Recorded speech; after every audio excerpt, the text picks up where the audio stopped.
So I was reading an article about, I think it was talking about embracing your uniqueness or your quirks. I didn't get through much of the article because I was stopped in my tracks when they brought up Benjamin Franklin and his quirks. Do you know much about him? I mean, he found electricity. And bifocals, pretty sure.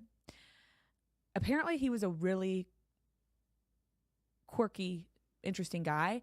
And which makes sense because if he did all of these like inventions, he had to be a little, he was a progressive thinker, I guess.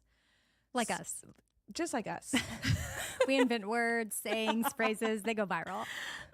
And he did something called air bathing. And I was like, what is air bathing?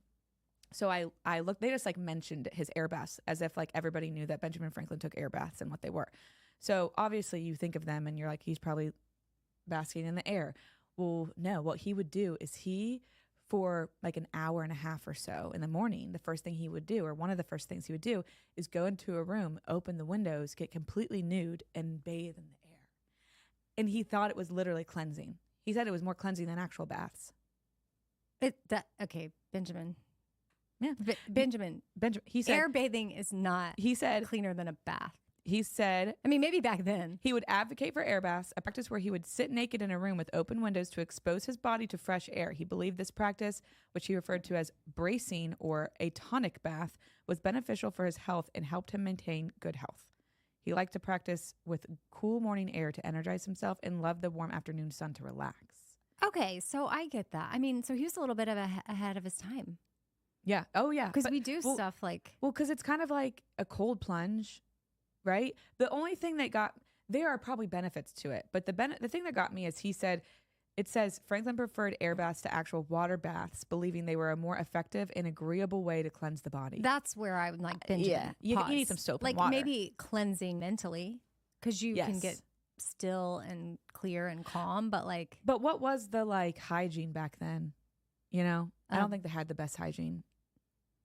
Yeah. Right. So maybe they just weren't up on the times of soap. And water was probably more of a harder resource to get. I think about that when I was watching Gilded Age, you know, did you watch that? No, you've talked about it before. So good. You still haven't watched it But yet? when is the Gilded Age? Late 1800s. When was Benjamin Franklin alive? Shannon? That's one of those things. I know that Thomas Edison was in the Gilded Age. Like he invented the light bulb around then. So I don't know if the light bulb and electricity like came at the same-ish. Because Benjamin was the kite.